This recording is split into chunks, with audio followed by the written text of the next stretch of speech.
Its 30mm 7-barreled cannon is the most powerful gun ever to take to the skies. It carries enough weaponry to disable 16 battle tanks. The A-10 is a legend among the soldiers it protects on the ground. So take a flight over the battlefield with the A-10 Tank Buster, now on Modern Marvels.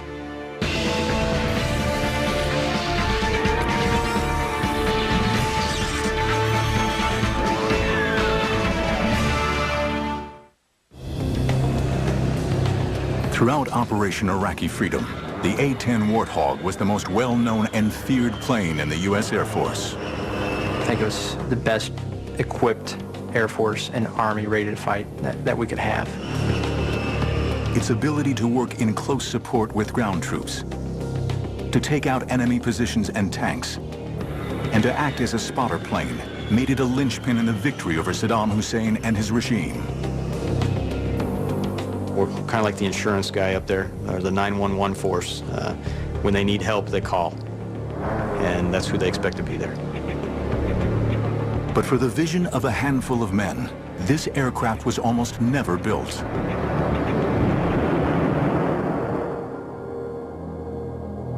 In World War I, aircraft were used as a way of supporting the troops on the ground. In facing down resistance, the planes were called in to either bomb or wipe out the enemy. Close support in cases of mobile warfare, of moving fronts, of fast-moving combat, whether it was retreat or advance, close support was overwhelmingly important. In those situations of battlefield chaos, where it's very hard to get good artillery support, suddenly airplanes become overwhelmingly important and overwhelmingly effective. During the Second World War, fighter bombers such as the Typhoon, the Tempest, the Mustang, and the Thunderbolt I were used in close air support roles very effectively. But one single aircraft was feared as the ultimate close air support machine. The German Junkers 87 dive bomber, nicknamed the Stuka and fitted with a screaming siren. It demonstrated the most effective use of close air support ever seen.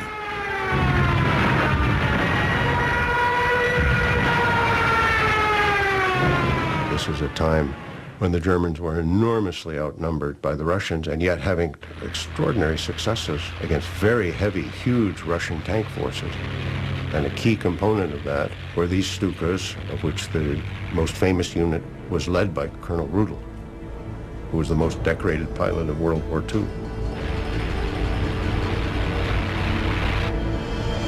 Colonel Hans Ulrich Rudel's unit wreaked havoc on the Russian front, with Rudel himself destroying 511 Russian tanks. But with the defeat of Germany in 1945, the success of close air support was largely overlooked. On September 18, 1947, the United States Air Force was born. Its main focus, to deliver nuclear weapons. Close air support was not a priority. This is the extraordinary part of the whole genesis of the A-10. The Air Force, traditionally, from the beginnings of World War II on, had no interest in close support, have none today.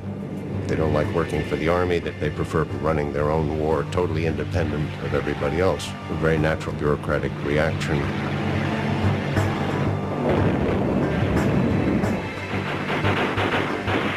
During the Vietnam War, the Air Force had to rely on aircraft such as the A-1 Skyraider to protect its ground forces.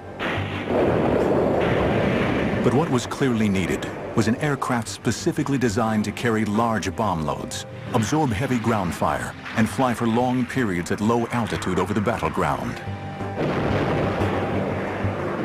Taking the initiative, a group of highly skilled engineers at the Pentagon came up with the specifications for a close air support aircraft, with the hope that the Air Force would eventually see the light.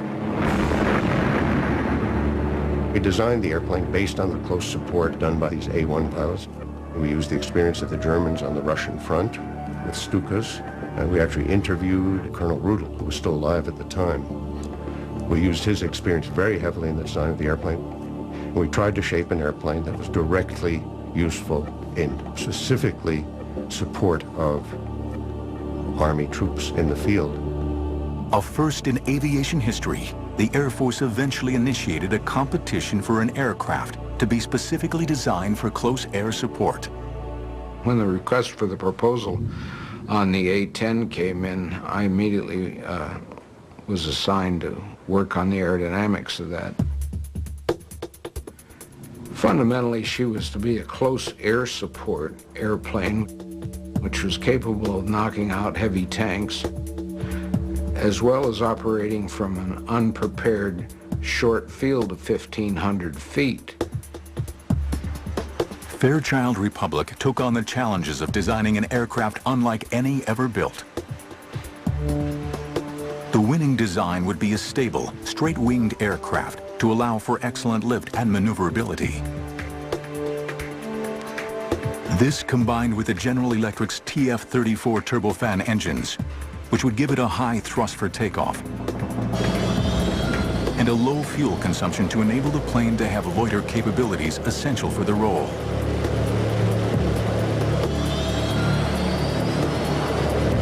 With unbeatable durability and an easy-to-repair maintenance program, these were the ideal engines designed to fly in a hostile battle zone. But for the Fairchild team, the challenges became apparent immediately. The typical way to build a jet airplane, and the reason that all jet fighters are impossible to use in this close support mission, because they all have fuel wrapped around the engine. Once you have fuel wrapped around an engine, a .22 rifle will kill you. One of our very first design rules was the fuel had to be someplace other than the engine. Not only was the fuel safely stored in the fuselage away from the engines, the fuel tanks also had unique built-in fire suppression capabilities.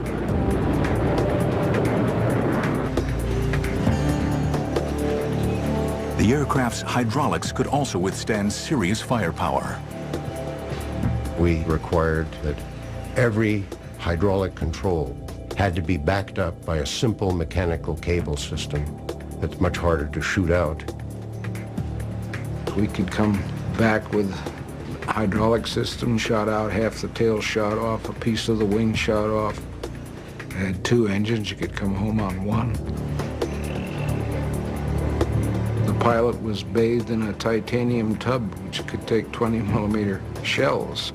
It was really a piece of machinery that you could fly into hell and back. The A-10's survivability was matched with a deadly capacity, a huge 30-millimeter Gatling gun. Developed specifically for the A-10, the GAU-8 Avenger was capable of firing almost 4,000 rounds a minute, giving the aircraft the ability to blow through tank armor. 2, 1, fire. She was designed primarily with that Gatling gun in the nose, and it was built to destroy anything that was considered an armored weapon on the ground. But she was built around the gun, and the gun was a given from day one.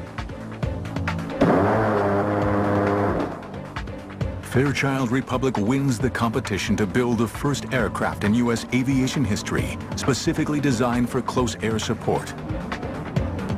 But before the Air Force will give the go-ahead, they want hard evidence that the aircraft and the gun can perform well together. The need would spark a series of simulation tests unlike any ever produced. Little did its designers realize, these tests would change the future of aviation history. The A-10 has a false canopy painted on the bottom side of its fuselage. This is done to confuse the pilots of enemy planes during air-to-air combat. Modern marvels will return in a moment. After a heated competition, Fairchild Republic has produced the ultimate piece of machinery to perform the role of close air support. But the Air Force was reluctant to go into production until they have seen for themselves that the aircraft can fulfill its very specific combat role.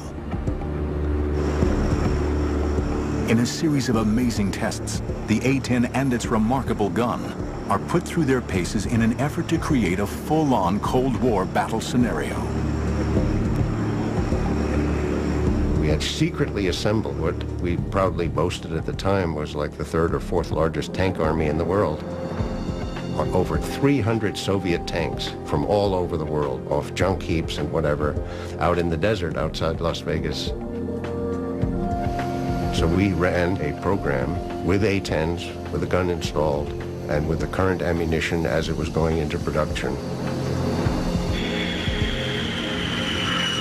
She had a very strange sound to those engines, very characteristic, and to this day, every time I hear it, I look up, because I know it's my bird.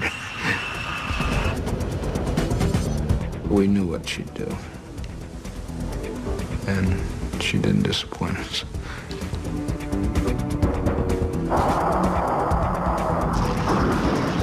And we did a meticulous series of tests, attack after attack, checking tactics, checking burst lengths, all these details to see how effective we were against tanks. We learned an enormous amount about it. The most important thing we learned was that this weapon had unprecedented effectiveness.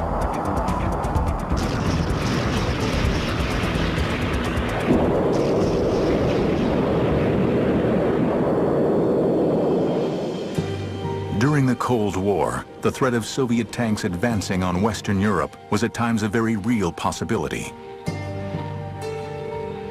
The Air Force finally gives the production of the A-10 the go-ahead.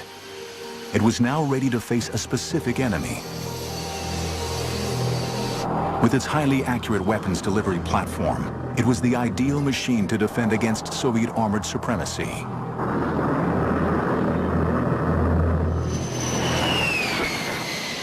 The first A-10 arrived at Davis-Monthan Air Force Base in Arizona in October 1975. Immediately christened the Warthog, the A-10 was admired for its simplicity and ruggedness, rather than its good looks. It's kind of an ugly only a mother could love is probably the way most of us describe it. It's that ugliness is what makes it so tough. It's very rugged. People can compare it to like a Jeep or a Hummer or something like that.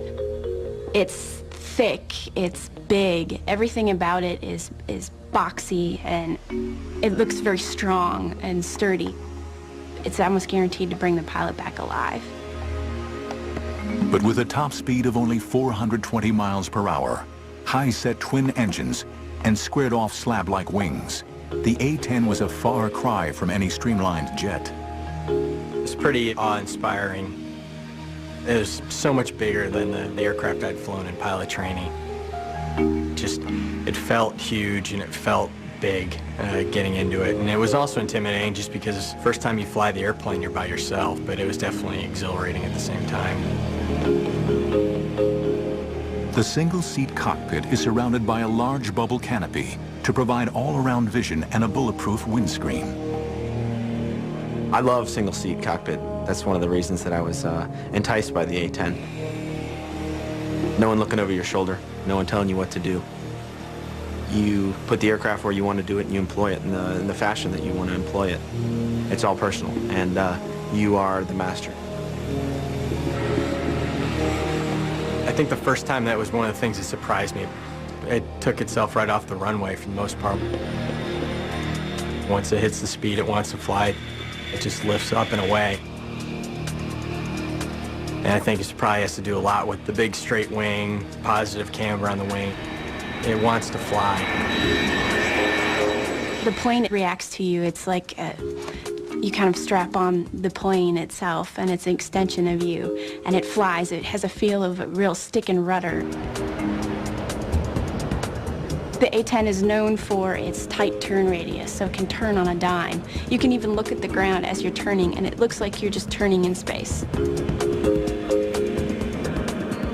Straight wing lets us turn very, very tight. So even though we're going slow, we've got a very small turn radius, and we can very quickly move our flight path so that we can dodge all those, the AAA and the surface-to-air missiles. But it's the challenge of the unique close air support role that's the main attraction to the A-10 pilots. It's an environment where anything can happen at any time. The mission that we do is not a rote mission. You don't come into it knowing exactly every single thing that's going to happen from the time you take off to the time you land. Once you get in the air is where it starts actually unfolding, and you have to react to that. You hear American voices on the radio screaming because they're taking fire and that there are people dying. Their artillery can't get the enemy. They call in the A-10s. Flying of the airplane has to become secondary. Now you're trying to employ the weapon system, and that's where it gets complicated. We get maps spread out in the cockpit, and we're still trying to talk on the radios and keep from getting shot at.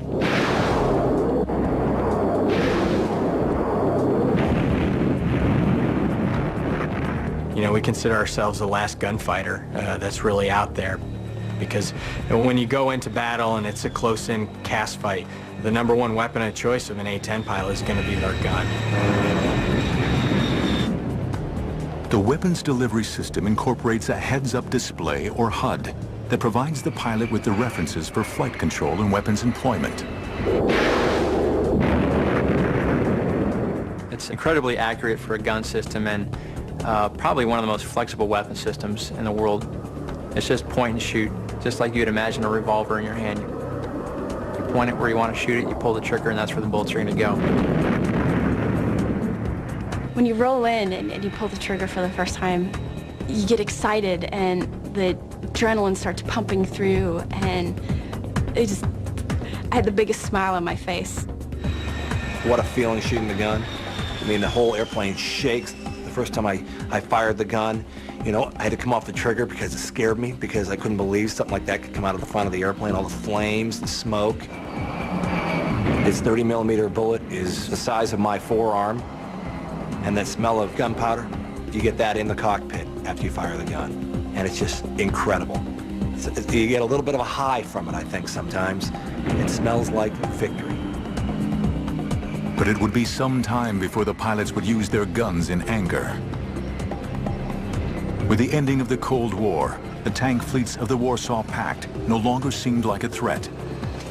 And the U.S. Air Force plans to withdraw the A-10 fleet from service by the 1990s. But with a serious situation brewing in the Middle East, all that is about to change.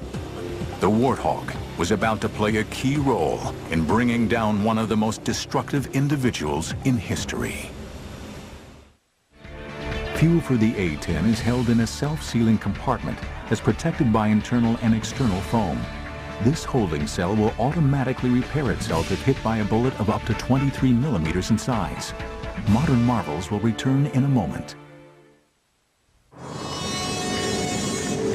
In September 1980, Iraq invades Iran, beginning one of the longest and most destructive wars of the 20th century.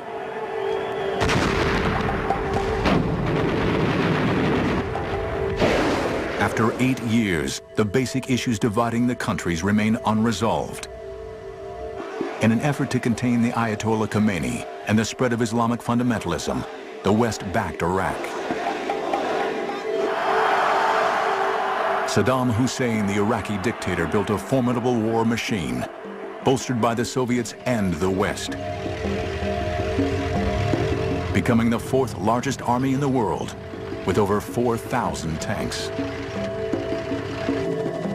On August 2nd, 1990, Iraq invaded Kuwait.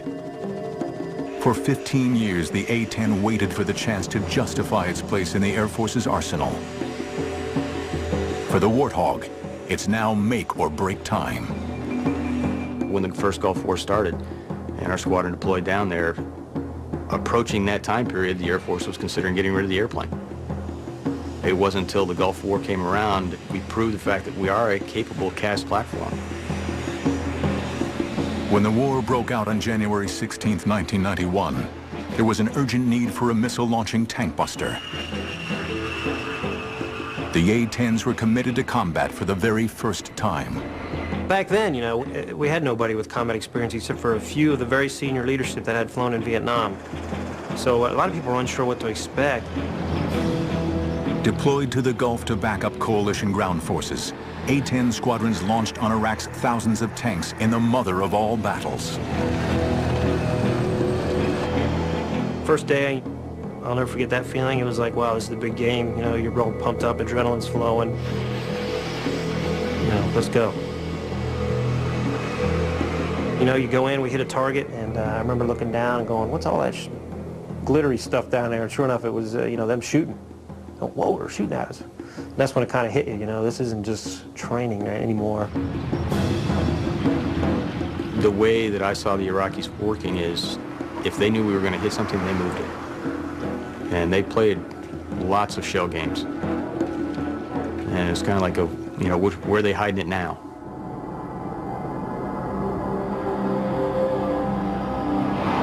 By February, the coalition air forces appear to be dominating the skies, and the A-10 is seemingly invincible. And we're feeling pretty confident. You know, if you survive your first 10 combat missions, your chances of surviving the war go up significantly. Major Rob Sweet was on his 30th mission for Desert Storm. On February 15th, he was the wingman in a 2-ship mission launched deep into Iraqi airspace. It was a little far into Bad Guy Land for an A-10. It was about 100 miles past the border where good guys were. And my flight lead, who was obviously a lot more experienced and wiser than I was a little concerned about the mission. With the Iraqis' ammunition running low, Saddam's forces were being more selective about their targets and sought to maintain a higher strike rate.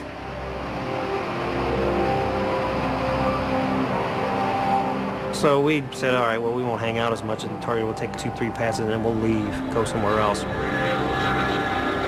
There's a formation of tanks in a circle about 3 miles in diameter, no craters anywhere, and we were kind of aware that maybe these were plywood dummy targets.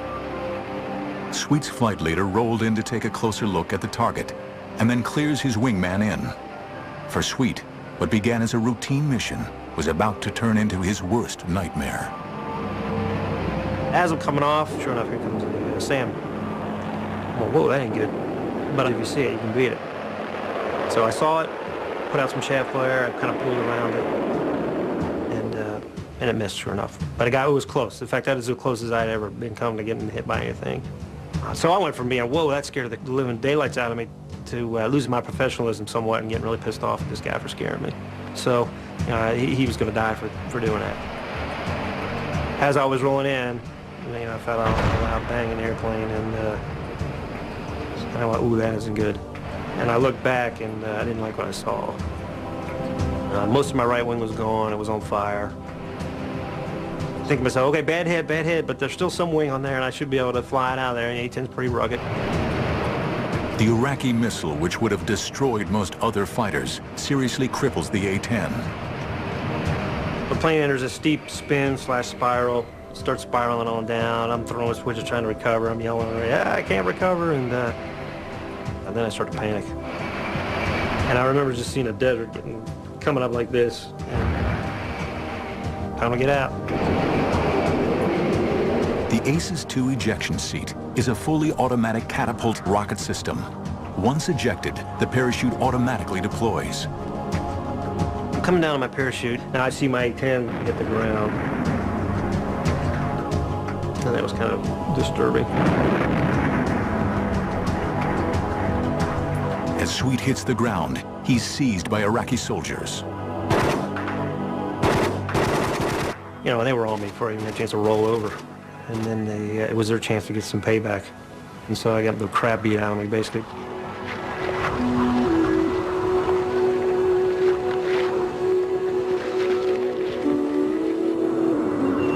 He's taken away to a command bunker and interrogated.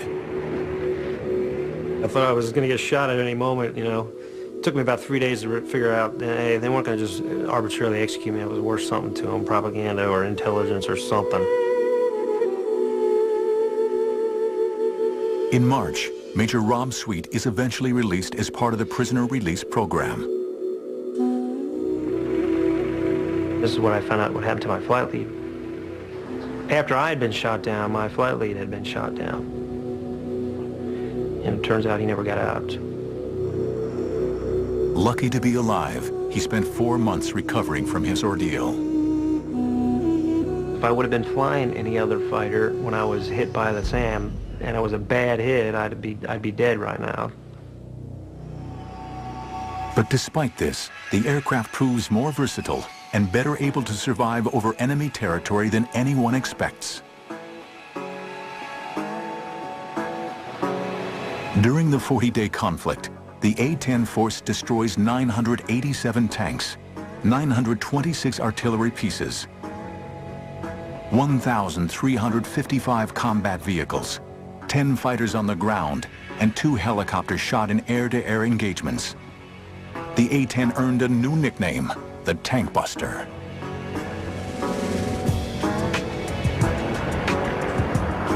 The result confounds all those who questioned the need for a dedicated ground support aircraft. Flying a staggering 8,500 missions, A-10s are responsible for more than half of Iraq's losses of military equipment in Operation Desert Storm.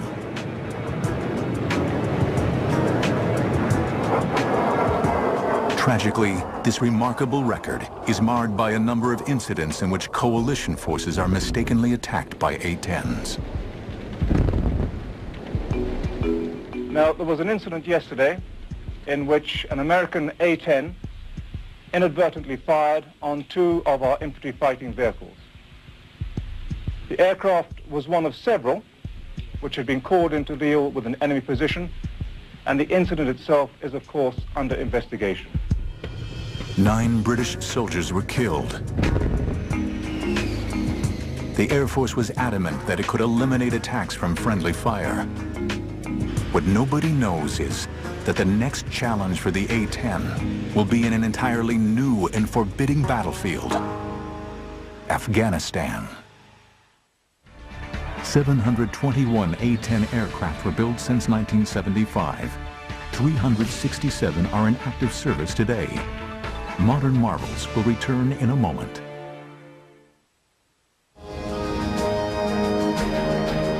The A-10 proved itself a success in Desert Storm. But for this aging aircraft to remain integral to the Air Force attack plan, it would have to meet the constraints of an ever-changing battlefield. The A-10 got quite a few upgrades. No new engines or anything like that, but more avionics upgrades. We were able to incorporate systems that had come online, the global positioning satellite systems. The A-10 was the first fighter to fully integrate with the night vision devices. The whole cockpit is modified to use night vision goggles. We've been training with them longer than pretty much any other fighter community, and we've gotten very good at it. The A-10 is destined for a new mission. On September 11, 2001, the war on terrorism begins. Our response involves far more than instant retaliation and isolated strikes. Americans should not expect one battle, but a lengthy campaign, unlike any other we have ever seen. The Warthog strengthens Operation Enduring Freedom, spearheading urgently needed around-the-clock cover for ground troops in Afghanistan. For the crews of the A-10s, it was like nothing they had ever seen. We arrived in Bagram, reported to my commander, and I said, "Boss, this has got to be the scariest place on earth." We really felt like you were in the middle of a combat zone, and we were. The A-10 is the ideal aircraft for the Afghanistan battlefield. The jet is versatile enough to navigate mountainous peaks and deep valleys, while also patrolling and pinpoint attacking their targets. It wasn't bad flying over the mountainous terrain. The bad part was if I ever had to get out of the airplane, there's a lot of snow down there. That's not a good place to be. Going from a nice warm cockpit down into the snow is not an idea that I want to have to fulfill. The airplane, higher altitudes than what we normally would fly, just because of the heights of the mountains over there. We were able to go places that the other fixed-wing assets may or may not have been able to get in very well. And we definitely went places that the helicopters couldn't get in.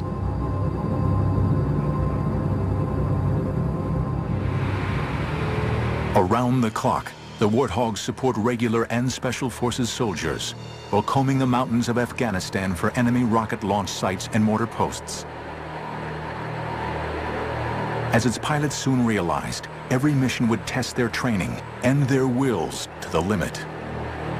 We showed up just past dark and got a brief, was handed a set of maps, and was told, hey, there's a lot of ground guys who are in trouble. Go out there and do what you do. Didn't have a whole lot of situational awareness on what was going on the ground. So, and when we checked in, the radios were just going crazy with guys calling for close air support. Your pulse rate goes up. The intensity of what you're thinking about goes up.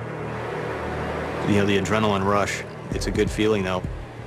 And what's nice is you turn your airplane towards the fight and your training takes over. So first thing we're looking for is what's the overall situation on the ground, and get a big picture view, and then move into the area. And once we get into the area, have a pretty good idea of where everybody should be. Now we'll move from the big picture to the much smaller concentrated area. And one of the first things I'm going to try to do is look down and try to find where the friendly position is. And if I can't identify him exactly, I want to at least narrow down something that I can use as a line in the sand and say, okay, we can't drop past here because that's where our guys are. On entering the battle zone, one of the A-10 pilot's main responsibilities is to avoid friendly fire incidents at all costs. What we mainly have to help us avoid fratricide is our radios and our eyes. Very low tech, but I think that's what makes us more efficient. Yes, we have a global positioning system that helps us figure out where we are. And we have night vision goggles that find out what's down there. But when it comes time to find out where the target is, yeah, we got to use old-fashioned Mark I eyeballs and our hands to think about where that is, because without that, we couldn't do our mission. We went in there, and the night vision goggles were really hard to use because the sun had set, but it wasn't low enough where we were getting a lot of brightness coming from the west. So it was really difficult to use the NVGs. There was no moon illumination, and we're in this very harsh terrain that I've never seen before. A team of observers down on the battlefield work with each pilot to guide the aircraft to its target. The Terminal Attack Controller, or ETAC, works for the Army and is responsible for ensuring that the A-10 pilot identifies and attacks the correct target while minimizing the risk to friendly ground forces. We pass them a situational update, an area update on what's going on in the battlefield. Let them know where the friendly troops are, what the situation is of the enemy, and they kind of give them a heads up of what the threats are in the area. We'll pass them all that information. They'll copy it down. They work their little magic in the cockpit. The A-10 is linked to the ground commanders by an Army radio network, which distributes data throughout the battlefield. He said, hey, here's where we are, and I need you to put some ordnance down 700 meters from us, which, that was eye-opening.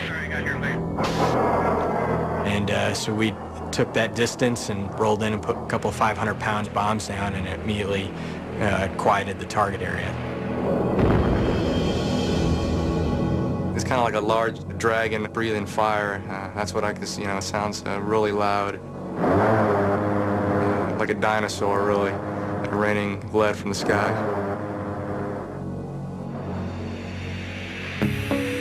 Like guardian angels, A-10s continue to fly over Afghanistan, protecting their friends on the ground until the war against terrorism ends. But an old enemy was waiting in the wings. States like these and their terrorist allies constitute an axis of evil, arming to threaten the peace of the world. The need for the A-10 would reach its climax in March 2003. Saddam Hussein's horrific regime is reaching fever pitch. This time, it would take an army with the A-10 on the front lines to bring him down. An A-10 fighter is still capable of flying with 10 feet of its wing missing and half of its tail gone. Modern marvels will return in a moment.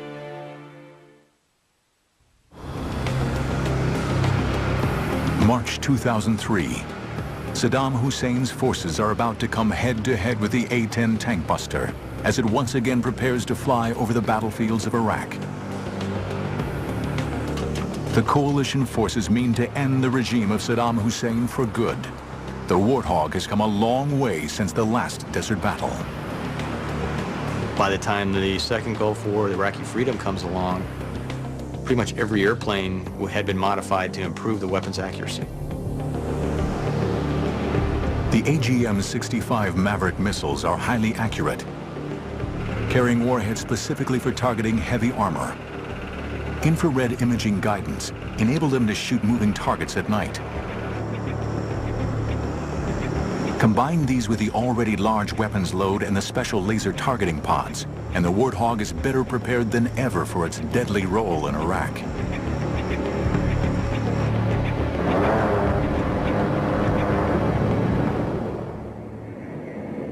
Flying from the seized Talil Air Base in southern Iraq, A-10s fly numerous missions as coalition forces launch one of the greatest military assaults since World War II.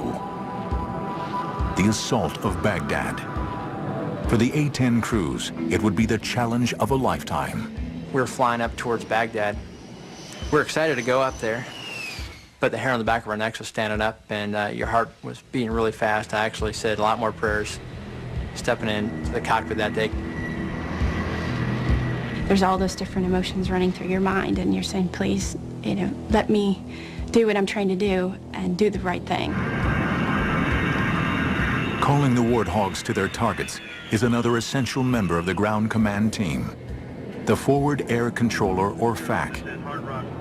A-10 pilots take turns to carry out this job, using their specialist knowledge of the mission in the air to coordinate with the soldiers on the ground. We go to a battalion, and we speak Air Force to the Army. We make sure the no fratricide occurs. Air Force doesn't shoot the Army, Army doesn't shoot the Air Force. Keep them deconflicted, but then secondary to that is make sure that those A-10s affect the battlefield for the Army. Everyone's talking, just trying to get permission to actually execute the attack. And those sound like simple questions, and this sounds like, pick up the phone, ask, but when you're asking one airplane who's relaying to another guy who's probably, 400 or 500 miles away, sitting in a room somewhere, it takes time. And, oh, by the way, every aggressive fighter pilot in Iraq at this point is making the same phone call, trying to get permission. Thanks for the work, sir. You got your thing. The FAC is the A-10 pilot's first point of contact on arrival in the area. Part of his role is to provide the pilot with the target coordinates with pinpoint accuracy. It sounds cold-hearted, but it's very systematic, They tell us the targets, we find the targets, we kill them, we report it's killed, next target. And it just goes, next target, next target. On arrival over the battlefield, the A-10 pilot often has to use basic technology to locate exactly where the target is. In pilot Eric Yehimowitz's case, an Iraqi missile site. I went down with the binoculars and was searching the target coordinates. The 6 missile launchers weren't where they were supposed to be. So it took me a little while to search the area. The Iraqis had moved them probably about half a mile to a mile away. I'm thinking to myself, okay, I don't know if that radar operator sees me with that missile, but I see the target next to it, and it was just an awesome feeling. Your focus then, all of a sudden, is into this one little area is what you're looking at. As you roll down, pilots call it the chute, or when you roll in to employ, that's it, the whole world melts into just this little area. And I was able to lock this thing up and fired that missile, and it came screaming off the rail. From over 17,000 feet, the long-range 300-pound launch and leave Maverick missile travels to its target. For Yehimowitz, the seconds seem to go on forever. I'm waiting, and I'm thinking, oh man, the missile went stupid. It went flying into Iran. It should have hit by now, and I'm like, oh man, I'm in trouble. It just felt like an eternity. It is surreal. You're so far up, it's hard to hear anything on the ground. You're so used to hearing the jet. It's like the white noise of having a fan in the background. But then all of a sudden, boom, just a massive explosion, and it is totally elation. Now I know I got him. You pull off, get a little more altitude, and then turn back and take a look. And it's a little fire show for you. It's just so professional, it's unbelievable. There's not a lot of hooting and hollering, and you know, it's not like Top Gun, people screaming, yeehaw. I mean, it's war, and people are dying, and everyone knows it. You know, we're sitting on the edge of our seats, concentrating that we don't get shot down for once, and then that we don't hurt the wrong people. Going in there, I said I have two objectives. One, zero fratricide. Two, affect the battlefield. And they were in that order. My number one goal was to prevent fratricide. Knowing where the friendly forces are is paramount if the A-10s are to protect them. And losing sight of troops on the ground can lead to mistakes or deadly friendly fire. As a fighter pilot, that's our first job, to find out, is there anyone out here that we don't know about? You know, it comes down to a fight with friendlies nearby. Weapons release is going to be authorized by the guy on the ground. So you have to have that warm fuzzy, that you've got the complete picture, that you know these are friendly troops, those are enemy troops. But even with all the advantages of modern technology, relying on this alone can seriously jeopardize the troops on the ground. Yes, there are technological ways. There are also old school ways, giving a good talk on, making sure you're confirming with that aircraft that he really does see the friendlies. There's 1,000 ways to make sure that he's looking at the right thing and you all are on the same page of music. And I used every single one of them, because I'd rather drop 0 bombs and have 0 fratricide than drop 1,000 bombs and have 1 be on a friendly position. Despite the fear of horrific friendly fire accidents, the feeling of flying the plane is the love of every hog driver and the reason for signing up.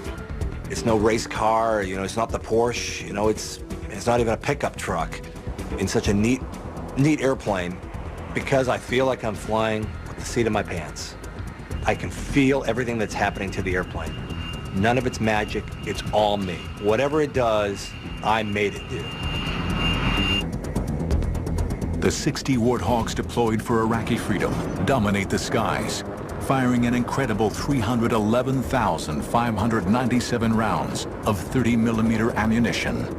The flying gun performs amazingly. We lost a few folks in the first Gulf War. We didn't lose any in the second. Lost airplanes, but we didn't lose people. That's a testament to the aircraft itself. If I had to be in an airplane and be shot at, the A-10 is the only one I want to be in. The A-10 is an awesome airframe, and the fact that it works with you and it feels like it's a part of you. And it's one of the only airframes left that it's true flying. You can feel it fly. The A-10 means close air support at its finest. It's been my home now for 8 years, and I love it. And I hope I get to stick with it, and I hope we get the upgrades we want to take us into this next century and keep supporting the Army. But I think it's just an awesome weapons platform. It fills a specific niche, and it does it really well. Able to keep flying with battle damage that would cripple many other designs, and lethal to any armored vehicle in service, the humble Warthog of the 1970s has come to rule supreme over the digital battlefields of the 21st century. Due to remain in service until at least 2025, the A-10 Warthog has proven itself to be one of the most effective aircraft ever flown in the U.S. Air Force, and a legend to those who've flown it. She is not very clean when it comes to protuberances and bumps, and so she's not the sleekest looking piece of machinery that I ever designed. But she got the job done.